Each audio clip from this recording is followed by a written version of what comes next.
Hello everybody, I am Yogesh Supredi. फेरि सुरु गरौँ Hello everyone, I am Yogesh Supredi, third year student from Hardwork Engineering campus. आज म तपाईहरुलाई मेरो एक्सपिरियन्स शेयर गर्न गइरहेको छु।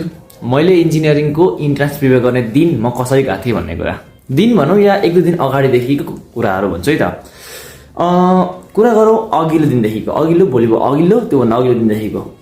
पढ्न त पढियो, मज्जाले पढियो। अब पढेपछि नाम निस्किँदैन मनमा लागिरहेको थियो। सोचेको थिइनँ पुल्चो क्याम्पसमा नाम निस्किन्छ भनेर। पुल्चो क्याम्पस त कसले निकाल्न सक्छ र जस्तो लाग्थ्यो हैन। पुल्चो क्याम्पस भनेको त पुल्चो क्याम्पस ओहो जस्तो लाग्थ्यो। सो पुल्चो क्याम्पसमा नाम निकाल्ने आशा थिएन। अनि एक्जाम दिने बेलासम्म आइपुग्दामा आफ्नो प्र्याक्टिस गरे अनुसारको हेर्दाखेरि चाहिँ ल है अब अलिक सक्छु कि जस्तो लागेको थियो। WRC सम्म निस्किन्छ जस्तो लागेको थियो। अनि म थापाथली पढ्ने सोच्थेन। थापाथलीमा त्यतिखेर कम्प्युटर इन्जिनियरिङ थिएन। म कम्प्युटर इन्जिनियरिङ पढ्ने सोच्थेँ सुरुमा है। सो कम्प्युटर इन्जिनियरिङ भएकोले अहिले त छ थापाथलीमा। अनि WRC नै पढ्ने हो। पोखरा मस्तसँग है फेवाताल फेवाताल बनाएछ। लेक साइड घुमिन्छ फेवातालै हो गएर। Stop it. Get some help. Lake side घुमिन्छ हैन। अनि पुरा माउन्टेनेज देखिन्छ, कस्तो दामी ठाउँ छ पोखरा, त मजा हुन्छ भन्ने सोच्थ्यो। त्यही अनुसारले पढ्ने सोच्यो। अब पोखरा WRC सम्म निस्किन्छ मोज हुन्छ भन्ने सोच्यो। तर WRC को होस्टेल राम्रो छैन भन्ने सुनेको थिएँ। अब के हो भन्ने थियो। अनि जे भयो नि अब दिउन त एक्जाम त भन्ने थियो। अब त्यत्रो पढेको एक्जाम नदिने कुरा त भएन। अनि अघिल्लो दिनसम्म मस्त पढियो, प्र्याक्टिस गरियो। त्यही तपाईहरु जसरी गर्दै हुनुहुन्छ मैले त्यसै नै गरेको थिएँ। अनि सबभन्दा मजाको कहानी के थियो भन्दाखेरि है, म एक्जाम दिन जाने बिहानपट्टि म खाना खाएँ। अनि त्यतिकै रेडी हुँदै थियौँ हैन। म र तीनजना साथीहरु बस्थ्यौँ, चारजना थियौँ। अनि चारजनाकै शिफ्ट सँगै त थिएन, मेरो मात्र थियो, उनीहरुको अर्काकै शिफ्टमा थियो। अनि कस्तो थियो भन्दाखेरि तपाईको त्यो हामी बोतल हुन्छ नि, बोतल यस्तो गरेर घुमाउँछौँ नि। मसँग ठ्याक्कै यहाँ बोतल भएन। बोतल ठ्याक्क हामी यसरी घुमाउँदाखेरि अड्याउँछौँ नि। सो त्यो अडियो भने चाहिँ मेरो नाम निस्किन्छ है, अडिएन भने चाहिँ नाम निस्किन्न भन्ने सोचेँ। मैले त्योभन्दा अगाडि कहिले बोतल घुमाएको पनि थिइनँ हैन। अनि कस्तो लक भन्नु कि अचम्म भन्नु कि हैन। त्यो झुकिएर होइन के भन्नु, यस्तो गरेर बोतल ठक्क घुमाएको है, ठ्याक्कै एकैचोटिमा अडियो क्या। अनि ओहो नाम निस्किन्छ भन्ने त लाग्दै लागेन र पनि क्या। त्यो बोतल झुकेर अडिएको जस्तो लाग्यो। अनि त्यसरी सोचेको थिएँ। अनि पुल्चो क्याम्पस अब जाउँ न त इन्ट्रान्स दिन भनेर। इन्ट्रान्स दिन चाहिँ अलिकति अगाडि नै जानु भयो भने तपाईको इन्ट्रान्स लगभग 1 बजे छ भने चाहिँ 12:30 सम्म चाहिँ त्यहाँ पुग्ने गरी जानु। सो त्यसको लागि भनेको अब तपाईँ कुन ठाउँबाट हुनुहुन्छ, अलि टाढा हुनुहुन्छ नि अलिक छिटो हिँड्नु। पुल्चो क्याम्पसमा हुन्छ इन्ट्रान्स हैन। ICTC बिल्डिङमा हुन्छ, अनलाइनमा हुन्छ, कम्प्युटर बेस हुन्छ। त्यो ICTC बिल्डिङको माथिपट्टि क्लासहरु हुन्छ, त्यहाँ हुन्छ। तपाईको मजाले चेकिङ हुन्छ। एडमिट कार्ड र अनलाइन फर्म भर्दाखेरि आइडेन्टिफिकेसन कार्ड हुन्छ, नागरिकता दिएको छ त्यो लिएर जानुपर्छ। सो टाढा हुनुहुन्छ भने त्यसरी जानुहोस् हैन। अनि प्र्याक्टिस गर्नुहोस्, अझै पनि टाइमहरु छ, प्र्याक्टिस गर्नुहोस्, मजाले पढ्नुहोस् हैन। अनि मजाले पढेपछि नाम निस्किन्छ। अनि कुन विषय पढ्ने भन्ने कुरामा तपाईहरुले एउटा सोच्नु भएको छ होला अहिले हैन। अनि यस्तो क्वेशनहरु चाहिँ नसोध्नुस् के, जस्तै दाइ सिभिल पढ्नु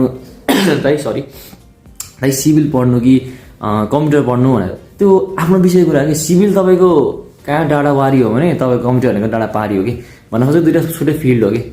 धेरैमा एकजना दाइले सिभिल पढ्यो भने कम्प्युटरमा टप हान्दै हुनुहुन्छ, कम्प्युटरको सफ्टवेयरतिर लाग्नु भएको छ हैन, मजाले गर्नु भएको छ। त्यो अब दाइले किन जानुभयो सिभिलतिर थाहा छैन, उहाँको आफ्नै प्रब्लम होला के होला थाहा भएन हैन। सो मान्छेहरु त्यो पनि गर्छन्। अनि त्यो गर्नुभन्दा चाहिँ आफ्नो एउटा विषय छान्नु भएको छ भने जता पाउनुहुन्छ बरु त्यो भर्सक पढ्नु भन्छु म चाहिँ। किनकि त्यसमा इन्ट्रेस्ट छ भने अरूतिर लाग्दैन। अनि कसैलाई चाहिँ अब अहिले पछि अरूमा इन्ट्रेस्ट पनि लाग्छ। अब जस्तै हाम्रो कम्प्युटर र इलेक्ट्रोनिक्सको सिलेबस चाहिँ लगभग उस्तै भन्दा नि इलेक्ट्रोनिक्सको चाहिँ अपडेटेड छ। अनि इलेक्ट्रोनिक्सकै राम्रो छ पनि भन्छन्। BCT कम्प्युटर पढेकाले पनि धेरैले भनेको सुनेको छु मैले हैन। सो कम्प्युटर पाउनु भएन भने इलेक्ट्रोनिक्स पढ्दा हुन्छ। फर्स्ट प्रायोरिटी कम्प्युटर राख्नु। अब तपाईलाई मनै त्यही होला हैन, त्यो राख्नु। इलेक्ट्रोनिक्स पढ्दा ढुक्कै हुन्छ। अझ कम्प्युटर नराखेर इलेक्ट्रोनिक्स पढ्नुहुन्छ भने हुन्छ।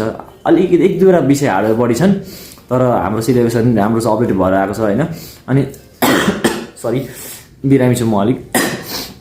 अनि सफ्टवेयर फोकस मात्र भएर जानुहुन्छ, प्रोग्रामिङ मात्र हो भने चाहिँ भर्सक CSIT तिर जाँदा हुन्छ। किनकि कम्प्युटर इन्जिनियरिङ भनेको चाहिँ अलिकति हार्डवेयरतिर पनि टर्महरु हुन्छ, इन्जिनियरिङ टर्महरु धेरै पढ्नुपर्छ हैन। सो यो चाहिँ अब विषयको बारेमा भन्नु भन्दा नि म खासमा मैले कसरी त्यो गरेको थिएँ, मेरो एक्सपिरियन्स कस्तो थियो भने हैन। मुटुमा ढुकढुक डर लागिरहेको थियो।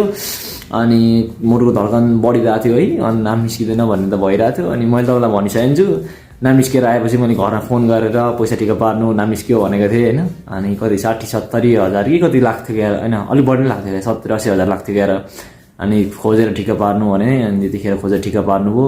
पछि स्कलरसिपमा निस्किएपछि त्यो पैसा अलिक राखेर पछि ल्यापटप किन्यो हैन। सो यस्तै थियो, रमाइलो थियो।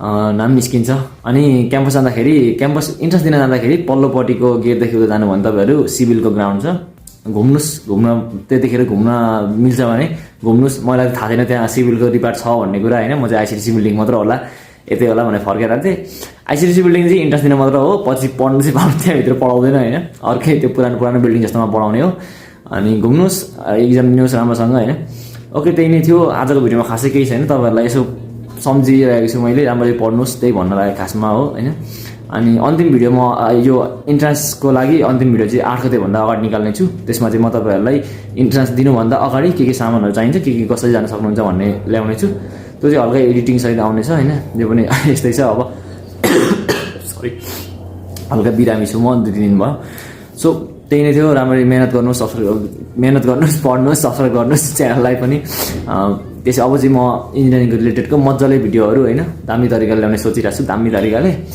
इक्जाम छ इक्जामले गर्दा अलिकति मिलिरहेको छैन त्यस पछाडि चाहिँ म भिडियोहरू ल्याउने नै छु सो कमेडी भिडियोहरू चाहिँ खासै अब मेरो च्यानलमा चाहिँ नआउला ब्लगिङहरू चाहिँ आउला क्याम्पसकै सो म सेरोफेरो क्याम्पसमै रहेर engineering related college life related के गर्ने कसरी पार्ट टाइम जब गर्नेदेखि लिएर होइन फर्स्ट इयरमा मैले गरेको गल्तीहरूदेखि लिएर प्रोजेक्ट नगर्दाको घाटाहरूदेखि लिएर प्रोजेक्ट कपी पेस्ट गर्दाको घाटाहरूदेखि लिएर सबै कुरा भन्ने छु होइन आफूले गरेको गल्तीहरूदेखि लिएर सो त्यही नै थियो आजलाई यति नै भिडियो यो भिडियोमा खासै केही छैन डिसलाइक चाहिँ अब तपाईँहरूलाई हान्न मन लाग्यो हान्नु होला लाइक हान्न मन लाग्यो हान्नु होला सेयर गर्न मन लाग्यो साथीहरूलाई गर्नु होला त्यही नै थियो हस्त नमस्ते फेरि पनि भन्दैछु म Yogesh Subedi 3rd year from Pulchowk engineering campus channel subscribe गरिदिनु होला राम्रो लाग्यो भने माया गर्दै गर्नु होला केही नयाँ लिएर अवश्य आउनेछु फेरि पनि अर्को भिडियोमा हस्त नमस्ते धन्यवाद बिरामी भयो बिरामी हुँदाखेरि घर याद आउँछ नि होस्टेलमा बसेको छु घर साह्रै याद आउँछ बिरामी हुँदाखेरि तातो पनि दिने बनाएर दिने गर्नुहुन्थ्यो मम्मीहरूले होइन यस्तै हो मजाले पढ्नु बेस्ट अफ लक